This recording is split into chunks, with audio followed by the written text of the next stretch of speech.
Hello student. So this is my third video of chemical equilibrium. In the first video I taught you all what is chemical equilibrium and how to calculate equilibrium constant. In the second video we saw was relationship between Kp and Kc. जिसमें एक बहुत important formula आया था Kp is equal to Kc RT delta n और हम लोग ने उसके वेराइटीज ऑफ न्यूमेरिकल सॉल्व किए थे.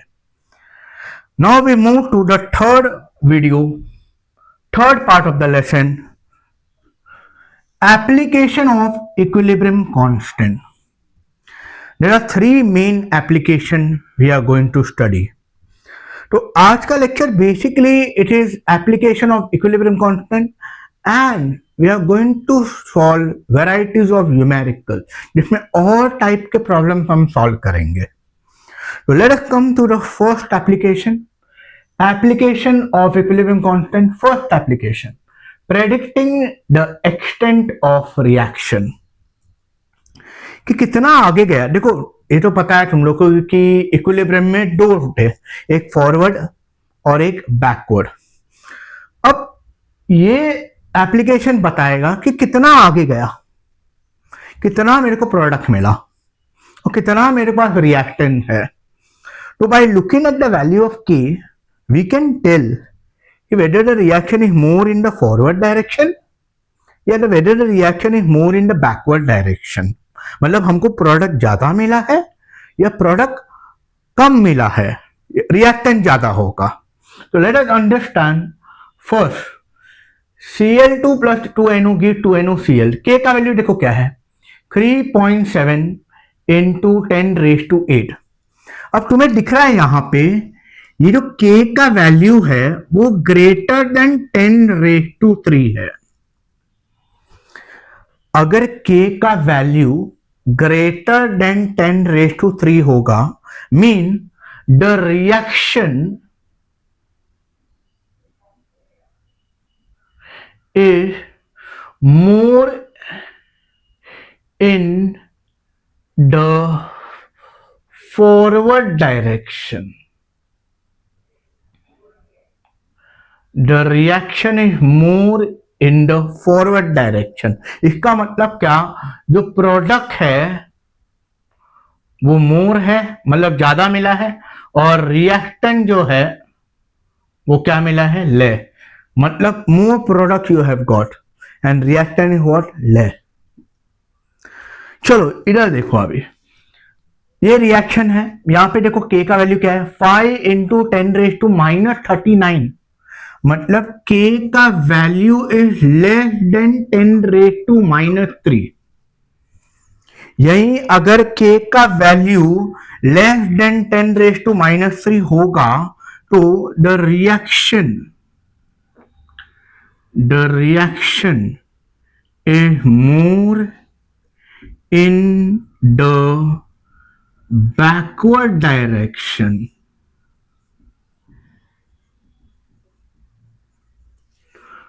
मतलब रिएक्टेंट ज्यादा है और प्रोडक्ट कम है. रिएक्टेंट जो है वो मोर है, ज्यादा है रिएक्टेंट, और प्रोडक्ट जो है वो है ले, बहुत कम है. और यही अगर ये देखो ये रिएक्शन है, K का वैल्यू कितना आ रहा है 1.8, और यही अगर K का value less than 10 raised to 3 है, देखो यहां पे क्या था ग्रेटर देन 10 raised to 3, यहां पे क्या है less than 10 raised to 3, but more than 10 raised to minus 3, more than 10 raised to minus 3. So both the reactant and product are comparable. मतलब 50-50 कैसा बोल सकते हो तुम लोग कि यहाँ पे तो रिएक्टेंट जितना है उतना प्रोडक्ट है, बोथ आर कंपेरेबल.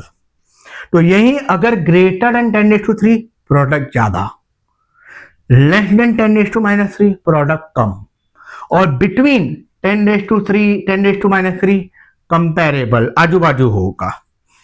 तो please note down this part. Let us move to the second application. Predicting the direction of reaction. This is the most important application. Suppose I have a reaction A plus B react to give C plus D. And यहां पे ये जो K का value है वो आ रहा है 100. अच्छा मेरे को एक बात बताओ, K कैसे फाइंड करते हैं? मान लो इसका stoichiometric coefficient A, B, C, D है, small a, small b, small c, small d. तो हम K कैसे फाइंड करते हैं? K is nothing but concentration of product upon concentration of reactant raised to the stoichiometric coefficient. C का है small c, D का है स्मॉल d, A का स्मॉल a, B का स्मॉल b. और मान लो ये जो K का वैल्यू है वो आ रहा है 100. K का वैल्यू आ रहा है 100. जस्ट अज्यूम कि K का वैल्यू क्या है? 100. अब दूसरा होता है मेरे पास कोशेंट रिएक्शन. दूसरा होता है quotient reaction,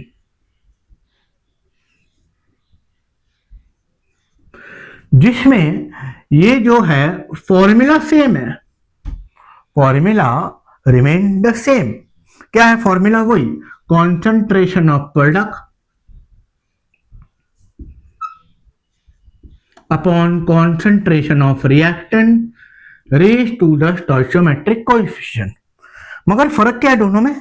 this is measure when the reaction is at equilibrium and this is measure at any time. ये कब मेजर होता है? At any time. And this is measure at equilibrium. Okay. Now, based on this information, quotient reaction and equilibrium constant, we will get three important cases. Case 1, K1, जिसमें K is greater than Q. K is greater than Q. मान लो K का value कितना है मेरे पास यहाँ पे? 100. और मान लो इधर है 80. Q का वैल्यू क्या आया मेरे को? 80. अब मैं क्या कर रहा हूं, यहां पे एक नंबर लाइन बना रहा हूं. यहां पे ये है K और K का वैल्यू है 100 और मेरे पास Q का वैल्यू है 80. Q का वैल्यू क्या है मेरे पास? 80. अभी हर रिएक्शन का सपना होता है कि मैं इक्विलिब्रियम अटेन करूं, कि I want to attain equilibrium. Every reaction has a dream to attain equilibrium. अब Q का वैल्यू क्या है मेरे पास? 80. वो कहां जाना चाहेगा? आगे जाना चाहेगा या पीछे जाना चाहेगा? देखो इक्विलिब्रियम कब अटेन होगा? जब वो K का वैल्यू क्या आएगा? 100. अब पीछे जाने से वो इक्विलिब्रियम तो अटेन नहीं करेगा. कहां अटेन करेगा equilibrium? By moving in the forward direction. तो इफ K का वैल्यू ग्रेटर देन Q है, द रिएक्शन विल प्रोसीड या move in the forward direction.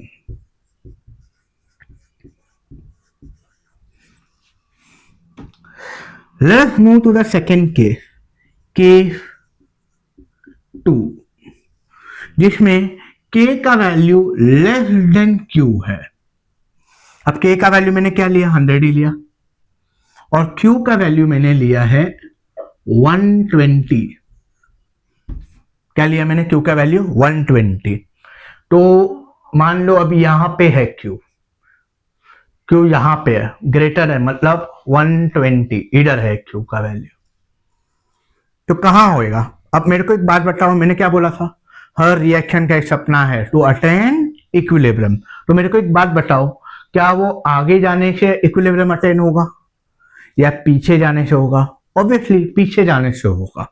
तो if k is less than q or you can tell q is greater than k, the reaction will proceed in the backward direction.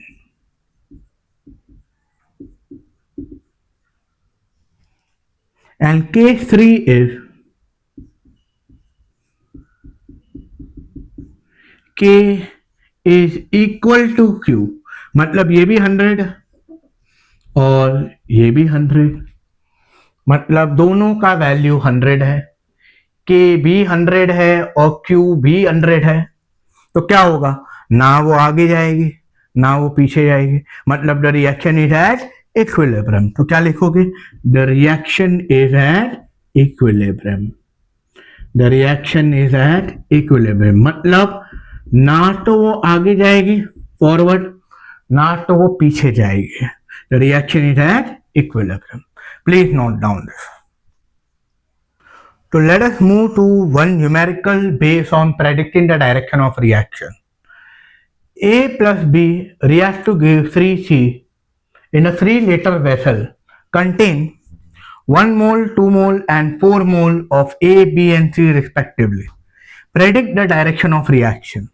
सबसे पहले मैं क्या find करूंगा, concentration of A, concentration of B and concentration of C। चलो A का कितना मोल है, 1 mole है, और कितना लीटर वेसल है, 3 लीटर वेसल है, तो कॉन्सेंट्रेशन क्या होगा, 1/3। नेक्स्ट B का कॉन्सेंट्रेशन कैसे फाइंड करूंगा, कितना मोल है 2, कितना लीटर का वेसल है 3, 2 डिवाइड बाई 3।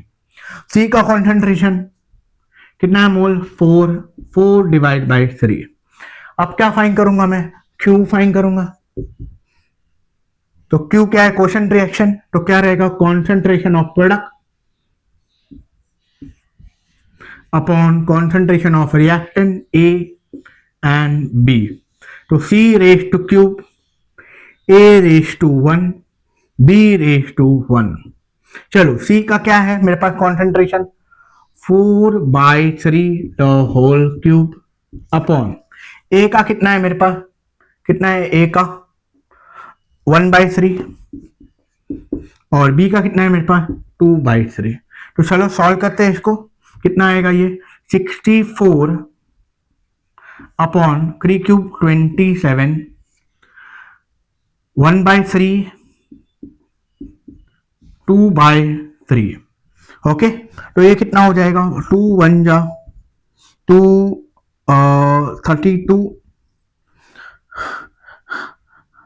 1 जा 9 जा 1 जा 3 जा, तो कितना आएगा 32 डिवाइड बाई 3। अगर 32 डिवाइड बाई 3 करोगे पॉइंट में तो कुछ आएगा 10.66। तो मेरे पास Q का वैल्यू क्या है यहाँ पे 10.66। चलो अब देखो इधर Q का वैल्यू कितना है मेरे पास 10.66। यहाँ पे देखो K का वैल्यू क्या है 10, तो तुम्हें दिख रहा है यहाँ पे Q is greater then K। तो याद करो मैंने बताया था अगर Q ग्रेटर देन K है तो द रिएक्शन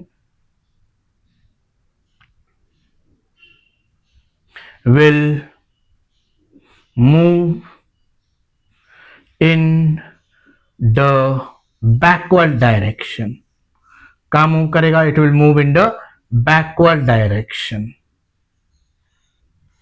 यहां पे देखो क्या हो रहा है, K इक्वल टू 15, तो यहां पे दिख रहा है इधर कि इस केस में K is greater than Q।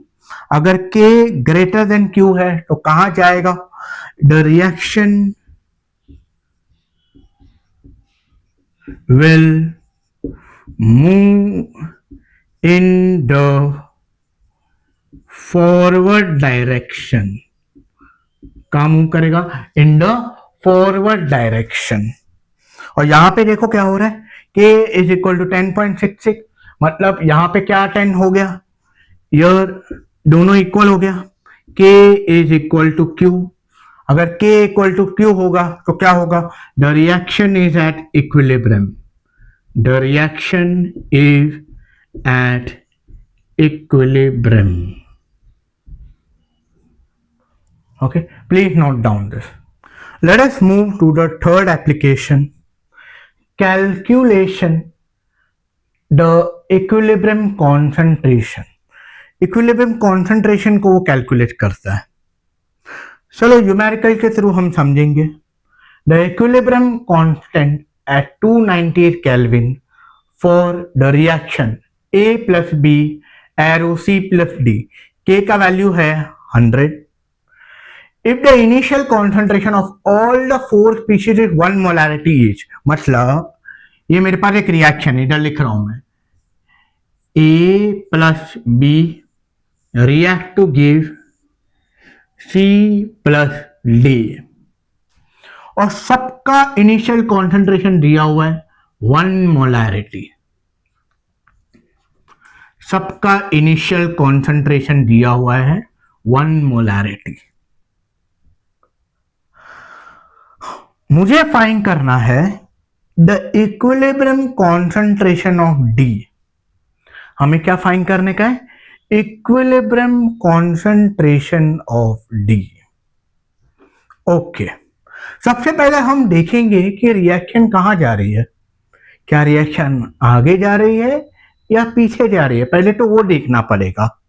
तो सबसे पहले हम क्या फाइंड करेंगे, Q फाइंड करेंगे। Q क्या होता है, concentration of product upon concentration of reactant. Product में क्या क्या है, 1:1, रिएक्टेंट में भी क्या है 1:1, तो कितना हो जाएगा Q का वैल्यू 1। तो यहां पे can I tell K is greater than Q, बराबर ना, Q का वैल्यू कितना आ रहा है 1, और यहां पे K का वैल्यू कितना आ रहा है 100, तो can I tell K greater than Q। तो ऑब्वियसली रिएक्शन कहां जाएगी, फॉरवर्ड डायरेक्शन में। The reaction is moving in the forward direction. देखो यहां पे तो मैंने सेकेंड एप्लीकेशन भी बता दिया। अच्छा, ऐसे मैंने क्यों किया, क्योंकि रिएक्शन बैकवर्ड भी तो जा सकता था, रिएक्शन पीछे भी तो जा सकता था ना।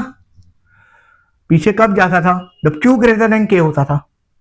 तो पहले क्या था, पहले हम लोग ने जितने भी न्यूमेरिकल सॉल्व करते थे उसमें खाली रिएक्टेंट का कॉन्सेंट्रेशन दिया जाता था और प्रोडक्ट का कॉन्सेंट्रेशन हम 0 मान के चलते थे। अब यहाँ पे 0 तो है नहीं, सब 1 1 1 1 है। तो हमको पहले देखना पड़ेगा कि क्या K ग्रेटर देन Q है या Q ग्रेटर देन K है। अगर K ग्रेटर देन Q है तो फॉरवर्ड होगा, और Q ग्रेटर देन K हो तो कहां होगा, बैकवर्ड होगा। तो सबसे पहला डायरेक्शन को प्रेडिक्ट करना है। तो यहां पे देखा गया था K ग्रेटर देन Q, तो रिएक्शन कहां मूव करेगा, फॉरवर्ड। फॉरवर्ड मूव किया मतलब A एंड B का कॉन्सेंट्रेशन क्या हो जाएगा, कम हो जाएगा, और C एंड D का कॉन्सेंट्रेशन क्या हो जाएगा, बढ़ जाएगा। ओके, तो सबसे पहला इतना नोट डाउन करो। ओके, चलो नेक्स्ट। अब हमें ये तो पता चल गया कि रिएक्शन कहां मूव कर रही है, फॉरवर्ड। तो ऑब्वियसली A एंड B का कॉन्सेंट्रेशन क्या हो रहा है, कम हो रहा है।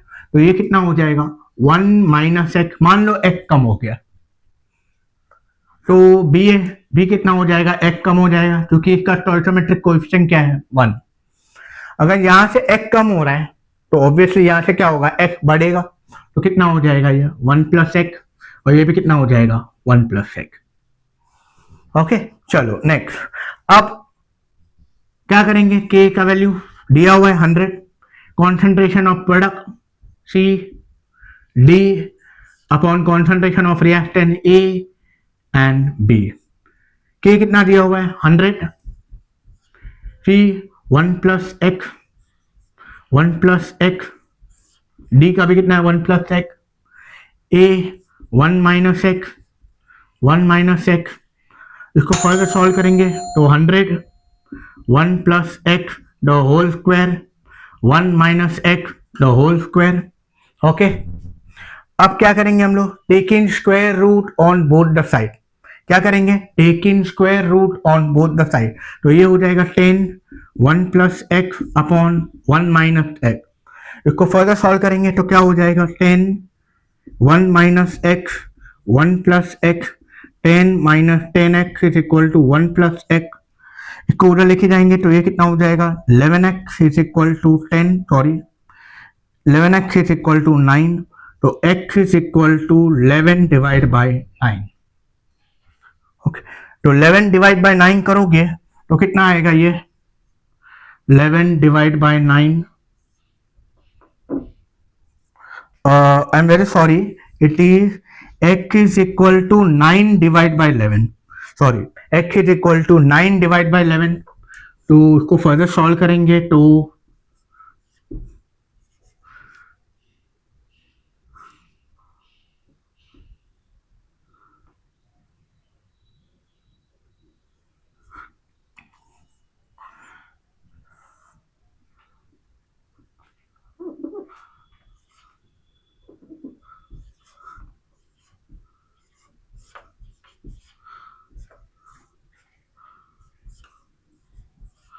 0.818 कितना हो रहा है, एक का वैल्यू कितना आ रहा है 0.818। अब क्या पूछा है क्वेश्चन में, क्वेश्चन में क्या बोला है, कॉन्सेंट्रेशन ऑफ डी पूछा है। मेरे को क्या मिला है, मेरे को मिला है एक का वैल्यू, एक का वैल्यू कितना आ रहा है मेरे को 0.818। मगर मेरे को क्या फाइंड करने का है, concentration of D. Concentration of D क्या है, इक्विलिब्रियम पे 1 प्लस एक्स। डी का कॉन्सेंट्रेशन कितना है मेरे पास 1 प्लस एक्स। तो एक्स का वैल्यू मेरे पास आ गया, कितना है 0.818। तो कॉन्सेंट्रेशन ऑफ डी कितना होगा 1 प्लस एक्स, कितना हो जाएगा 1 प्लस 0.818 कितना हो जाएगा 1.818। तो है क्या मेरे पास ऑप्शन ऐसा 1.818, यस है मेरे पास। तो I hope you understood my third application. Please note down this part. So we have completed with all the theory part जिसमें मैंने applications of equilibrium constant पढ़ाया था। There were 3 applications: predicting the extent of reaction, second application predicting the direction of reaction, and third application calculation of equilibrium concentration। And उसके थोड़े बहुत हम लोग ने न्यूमेरिकल सॉल्व किए थे। अभी हम यहां से लेकर लास्ट तक हम वेराइटीज ऑफ न्यूमेरिकल सॉल्व करेंगे, जिसमें हम प्रीवियस लेक्चर और अभी के लेक्चर को कनेक्ट करके अलग अलग न्यूमेरिकल सॉल्व करेंगे। यहाँ पे बहुत ये जो न्यूमेरिकल्स होगा ये कॉम्पिटिशन पॉइंट ऑफ व्यू से लिए बहुत इंपॉर्टेंट होगा।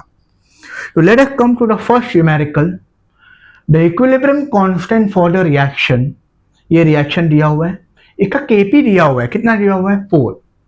Eight equilibrium the partial pressure of O2 is dash ATM। ये JEE 2021 का सवाल है। तो let us understand how to solve it. मेरे पास एक रिएक्शन है A moving towards solid, double arrow M solid plus half O2 gas. तो मेरे को एक बात बताओ, हम के कैसे फाइंड करेंगे, partial pressure of product upon partial pressure of reactant. Product में क्या क्या है मेरे पास, partial pressure of O2 whole raise to half, क्योंकि इसका स्टोइचोमेट्रिक कोएफिशिएंट कितना है हाफ। अब ये तो सॉलिड है, सॉलिड को तो पार्शियल प्रेशर होता ही नहीं है। Even this is also solid, solid का कोई पार्शियल प्रेशर नहीं होता। तो मेरे पास डायरेक्ट ये वैल्यू है, सब्स्टिट्यूट कर दूंगा मैं इधर। के का वैल्यू कितना है यहाँ पे 4 is equal to partial pressure of oxygen find करना है। अब हाफ मतलब क्या हो गया, स्क्वायर रूट ही हो गया। Taking square on both the side कितना हो जाएगा 16 पार्शियल प्रेशर ऑफ ऑक्सीजन। तो मेरे पास पार्शियल प्रेशर ऑफ ऑक्सीजन कितना आएगा 16 ATM। तो what will be my answer? Answer है 16 ATM. Please note down this. Let us go to the second sum. At 1990 Kelvin and 1 atm pressure, there are equal number of Cl2 molecule and Cl atom in the reaction mixture. The value of Kp for the reaction, Kp find करना है, ये JEE 2021 का सवाल है। मगर ये सम करने से पहले हम समझेंगे understand how to calculate partial pressure. ये शेष ऑफ मैटर के लेसन में ये ऑलरेडी सिखाया जाता है, मगर क्योंकि ये रिड्यूस सिलेबस में हो गया तो कुछ लोग को नहीं पता कि पार्शियल प्रेशर को कैसे कैलकुलेट किया जाता है। तो जो लोग को पता है पार्शियल प्रेशर कैसे कैलकुलेट करते हैं, दे कैन फास्ट फॉरवर्ड। तो first let us understand how to calculate partial pressure. मेरे पास ये बीकर है, मेरे पास दो गैस है, गैस ए जिसको मैं ब्लू कलर से रिप्रेजेंट किया है, कितना मोल है यहाँ पे 1 2 3 4 5 6, कितना मोल है यहाँ पे 6 मोल है 1 2 3 4 5 6। और मेरे पास गैस बी है जो ग्रीन कलर है 1 2 3 4, तो gas B is nothing but 4 mole. और मेरे पास यहाँ पे टोटल प्रेशर दिया हुआ है 100 atm, कितना दिया हुआ है 100 atm। Okay, so how to calculate the partial pressure of gas A जो blue color है, and how to calculate the partial pressure of gas B जो green color है। तो partial pressure of A is given by the formula mole fraction of A into P total। अब mole fraction कैसे calculate करते, number of moles of A upon total number of mole of A plus number of mole of B multiply by P total. P total कितना है 100 atm। अब substitute कर दो ये value, number of moles of A कितना है 6 upon 6 plus 4 multiply by 100, तो कितना हो जाएगा 6 डिवाइड बाय 10 मल्टीप्लाई बाय 100, तो कितना हो जाएगा 60 atm। तो मेरे पास पार्शियल प्रेशर ऑफ ए कितना है 60 atm। तो पार्शियल प्रेशर ऑफ बी कितना होगा, बहुत कॉमन सेंस की बात है, अगर ये 100 है ये 60 है तो ऑब्वियसली बी कितना होगा 40 होगा। मगर चलो फिर भी कैलकुलेट करते हैं कैसे होगा, mole fraction of B multiply by P total. तो मोल फ्रैक्शन ऑफ बी कैसा रहेगा, number of moles of B upon total number of mole multiply by P total. Number of moles of B कितना है 4 upon 4 plus 6 multiply by 100, तो इसको solve करेंगे तो कितना हो जाएगा 40 atm। तो this is how partial pressure is calculated. Please note down this, फिर हम ये सम को देखेंगे। तो let us go through this sum. At 1990 Kelvin and 1 atm pressure there are equal number of molecules। अच्छा, equal number of molecules mean equal number of moles। तो चलो इनका मोल कितना है मेरे पास, मान लो ये 1 मोल है तो ऑब्वियसली ये भी 1 मोल है। There are equal number of molecule of Cl2 and molecule Cl and the reaction mixture, दोनों इक्वल है, तो ये 1 है तो ये भी कितना है 1 है।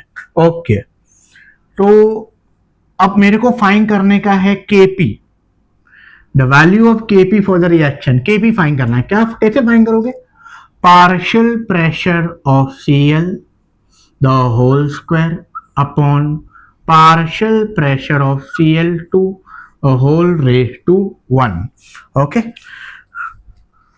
so partial pressure of Cl कैसे फाइंड करेंगे हम लोग, how do we find partial pressure of Cl, मैंने अभी बताया था मोल fraction of Cl multiply by P total. कितना है मोल फ्रैक्शन ऑफ Cl कितना मोल है मेरे पास 1 mole upon total number of मोल कितना है 1 प्लस 1 कितना हो गया 2 multiply by P total. P total कितना है दिया हुआ है देखो 1 atm, तो कितना हो जाएगा ये हाफ।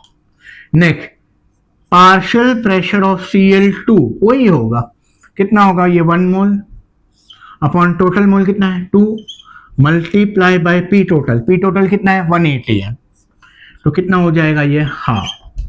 तो पार्शियल प्रेशर ऑफ Cl मिल गया, Cl atom, and partial pressure of Cl2 भी मिल गया। अब सब्स्टिट्यूट कर दो इधर, Cl का कितना है मेरे पास यहाँ पे, Cl का है half the whole raise to 2 upon Cl2 कितना है मेरे पास हाफ। तो इसको सॉल्व करेंगे, ये इसको ऐसा लिख सकता हूँ 1/2 मल्टीप्लाई बाय 1/2 अपॉन 1/2, तो कितना हो जाएगा ये हाफ हाफ कैंसिल हो गया, 1/2 इज नथिंग बट 0.5। तो what will be the answer? The answer will be 0.5 और you can tell 5 into 10 raised to -1. Please note down this one. Let us go to the next question. Ammonium carbamate dissociate as, ये ammonium कार्बोमेट है और ये ऐसे dissociate हो रहा है। In a closed vessel containing ammonium carbamate in equilibrium with its vapor, ammonia is added such that the partial pressure of ammonia now equals the original total pressure. The ratio of the total pressure to the original pressure is, मुझे मालूम है समझ में नहीं आया होगा, तो let us solve step by step, हम लोग सॉल्व करेंगे। सबसे पहले मेरी रिएक्शन यहाँ पे लिख रहा हूँ, NH2COO, ये ammonium carbamate dissociate to give 2NH3 plus CO2। अब मान लो इसका, ये सॉलिड है, ये दोनों गैस है, ओके। अब मान लो इसका पार्शियल प्रेशर CO2 का पार्शियल प्रेशर है एक, CO2 का पार्शियल प्रेशर क्या है एक। तो मेरे को एक बात बताओ, NH3 का पार्शियल प्रेशर कितना होगा 2x, क्यों ऐसा?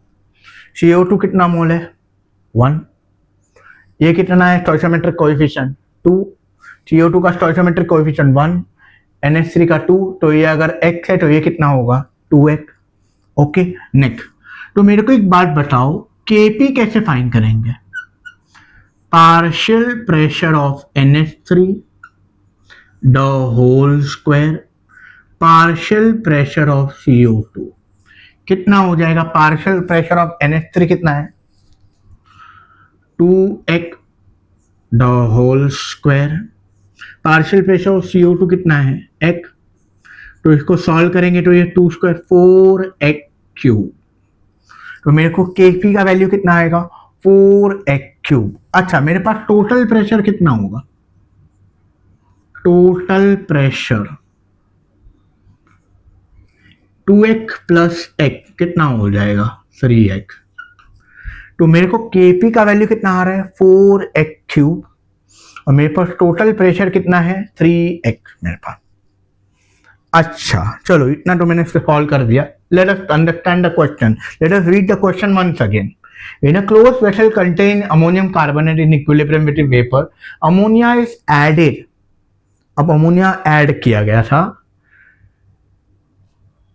such that the partial pressure of NH3 now equal the original total pressure।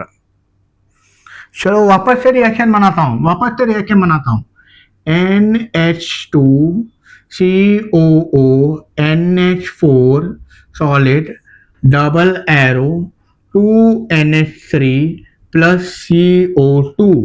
अब क्या बोला देखो, ammonia is added such that the partial pressure of NH3 now equal the original total pressure, now equal the original total pressure। what is the original total pressure? Original total pressure कितना है 3x, तो अब मेरे पास ammonia कितना है 3x, CO2 नया होगा, let us take ये y होगा, क्योंकि अभी ये CO2 का जो प्रेशर है वो चेंज होगा। जब हम अमोनिया ऐड करेंगे तो CO2 का जो प्रेशर है ये इक्विलिब्रियम डिस्टर्ब हो जाएगा। अभी अगले लेक्चर में हम ले-चैटलर प्रिंसिपल पढ़ेंगे कि अगर मान लो कोई सब्सटेंस ऐड करते हो तो इक्विलिब्रियम डिस्टर्ब हो जाता है। तो यहाँ पे CO2 कितना हो जाएगा, Y हो जाएगा। अभी हम Y फाइंड करेंगे। तो मेरे को एक बात बताओ आप, मेरे पास टोटल प्रेशर कितना होगा? Total pressure will be nothing but 3x plus y। अच्छा, अब मेरे को क्या फाइंड करने का है? y फाइंड करने का है। ओके, चलो अब ये तो पता है कि equilibrium constant only changes with temperature. Equilibrium constant only changes with temperature. तुम NH3 को ऐड करो, निकालो, कुछ फर्क नहीं पड़ेगा। टेम्परेचर जब तक कांस्टेंट है, K का वैल्यू क्या होने वाला है? कांस्टेंट ही होने वाला है। तो इधर में क्या लिखूंगा मैं? K is nothing but partial pressure of NH3 the whole square and partial pressure of CO2। तो K का वैल्यू तो वही रहेगा 4x cube. Partial pressure of NH3 क्या रहेगा? 3x the whole square. Partial pressure of CO2 क्या रहेगा? y। इसको सॉल्व करेंगे तो क्या हो जाएगा? 4x cube is equal to 9x square into y। ये कैंसिल हो जाएगा ये। तो मेरे को y का वैल्यू क्या मिलेगा? 4x divide by 9। तो मेरे को y का वैल्यू कितना मिला? 4x divide by 9। पहले इतना नोट डाउन करो because I don't have space to write down. तो मेरा ओरिजिनल टोटल प्रेशर कितना था? 3x। y का वैल्यू क्या आया था मेरे को? 4x by 9। अच्छा, ये रिएक्शन था जिसमें NH3 कितना था? 3x। CO2 कितना था? y। तो टोटल प्रेशर कितना होगा? 3x plus y। तो now what is y? 4x by 9। तो 3x प्लस y का वैल्यू क्या डालूंगा मैं? 4x by 9। इसको सॉल्व करेंगे तो ये कितना हो जाएगा? 27 31x बाई 9। तो मेरे को नया प्रेशर कितना मिला? 31x by 9। मेरे पास ओरिजिनल टोटल प्रेशर कितना था? 3x। अब क्या पूछा है क्वेश्चन में? The ratio of the total pressure to the original pressure is. Ratio of the total pressure, देखो टोटल प्रेशर कितना है मेरे को? Pressure new upon pressure old. तो न्यू प्रेशर कितना है मेरे को? 31x by 9। और ओल्ड प्रेशर कितना था मेरे पास? ओल्ड प्रेशर कितना था मेरे पास? 3x। तो इसको क्या डालूंगा मैं? 3x। तो x कैंसल हो गया तो मेरे को कितना मिलेगा आंसर? 31 divide by 27। तो क्या मेरे पास यहां पे है ऑप्शन 31 बाय 20? ये है। तो I hope you understood the question. Please note down this part. Let us go to the last question of the day. ये मेरा सवाल है और ये नीट 2017 का सवाल है। अब ये सवाल समझने के लिए पहले मैं शॉर्ट में बॉयल्स लॉ समझा देता हूं।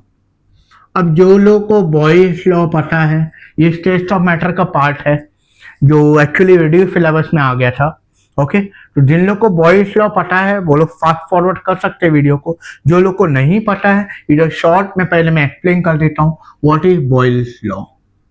बॉयल्स लॉ क्या बोलता है? Keeping the temperature constant, keeping the temperature constant, pressure is inversely proportional to volume। मैंने क्या किया है? टेम्परेचर को क्या रखा है? कांस्टेंट। तो pressure will be inversely proportional to volume. तो अगर मैं प्रोपोर्शनलिटी साइन को निकाल लूं तो क्या मिलेगा मेरे को? Constant V। तो मेरे को क्या मिलेगा, therefore PV is equal to constant. तो सपोज मेरे पास एक बीकर है जिसमें प्रेशर है P1, वॉल्यूम है V1। अब ये चेंज हो गया to pressure P2, volume V2। तो मेरे को इधर क्या मिलेगा, P1 V1 is equal to K, और यहाँ पे क्या मिलेगा, P2 V2 is equal to K। तो कैन आई टेल, मान लो ये इक्वेशन 1 है, ये इक्वेशन 2 है, तो can I tell from 1 and 2 क्या हो जाएगा, P1 V1 is equal to P2 V2। What is P1? My initial pressure। V1 क्या होगा, initial volume। P2 क्या रहेगा, फाइनल प्रेशर। V2 क्या रहेगा, फाइनल वॉल्यूम। तो ये है मेरा बॉयल्स लॉ, पहले ये नोट डाउन करो। Let us come to this question. A 20-liter container at 400 Kelvin contains CO2 at a pressure 0.4 atm। तो मेरे पास एक 20 लीटर का कंटेनर है और यहाँ पे CO2 का प्रेशर कितना है, 0.4 atm। इसका मतलब क्या, मेरे पास V1 है 20 लीटर एंड P1 है मेरे पास 0.4 atm। Okay, next.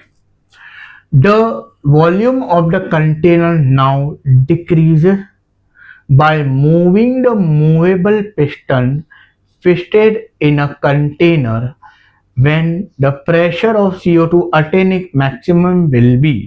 अब मेरे पास एक रिएक्शन है यहाँ पे, SrCO3 solid arrow SRO solid plus CO2 gas, और यहाँ पे Kp का वैल्यू दिया हुआ है 1.6 atm। क्या बोला है क्वेश्चन में, the volume of the container now decrease. Volume को क्या किया है, डिक्रीज किया है। तो तुम लोग मेरे को बताओ, अगर वॉल्यूम डिक्रीज हो गया तो प्रेशर क्या हो जाएगा, इंक्रीज हो जाएगा। देखो मेरा ओरिजिनल प्रेशर कितना था, 0.4 atm। अब देखो मेरा नया प्रेशर क्या रहेगा, इधर देखो, ये मेरे पास रिएक्शन है, Kp is nothing but partial pressure of CO2 the whole raise to 1। ये तो सॉलिड है, इसको तो कंसिडर ही नहीं करते, ये भी सॉलिड है, इसको कंसिडर ही नहीं करते। तो क्या हो जाएगा, इधर Kp का वैल्यू कितना है, 1.6 पार्शियल प्रेशर ऑफ CO2। तो मेरे पास फाइनल प्रेशर कितना है, P2 1.6 atm। देखो पहले प्रेशर कितना था, 0.4, अब प्रेशर कितना हो गया, 1.6। कैसे, इधर देखो ना, दिया हुआ है the volume of the container now decrease. अगर वॉल्यूम डिक्रीज हो रहा है तो प्रेशर क्या होने वाला है, इंक्रीज होगा। तो देखो अभी प्रेशर कितना हो गया, नया प्रेशर कितना है, 1.6 atm। पूछा है what will be the volume, volume find करने का। तो याद करो मैंने बताया था अभी बॉयल्स लॉ, टेम्परेचर कांस्टेंट है तो क्या मिलेगा, P1 V1 is equal to P2 V2। क्या है मेरे पास, V1 20, P1 कितना है 0.4, P2 कितना है 1.6 और V2 मेरे को फाइंड करना है। तो V2 is equal to 0.4 multiply by 20 upon 1.6, कितना हो जाएगा ये 8 अपॉन 1.6, 80 डिवाइड बाय 16 कितना हो जाएगा, 5 लीटर। तो है क्या मेरे पास option 5 litre, yes. Please note down this sum. So I hope you understood my third lecture. So thank you for watching my video, and in the next lecture we are going to study Gibbs free energy, जिसमें ये formula आने वाला है, and effect of temperature on equilibrium constant, जिसमें ये formula आने वाला है। तो इसके बहुत सारे कॉन्सेप्ट एंड न्यूमेरिकल एंड कुछ इंपॉर्टेंट ग्राफ हम स्टडी करने वाले हैं। ओके, सो बाय एवरीवन, टेक केयर।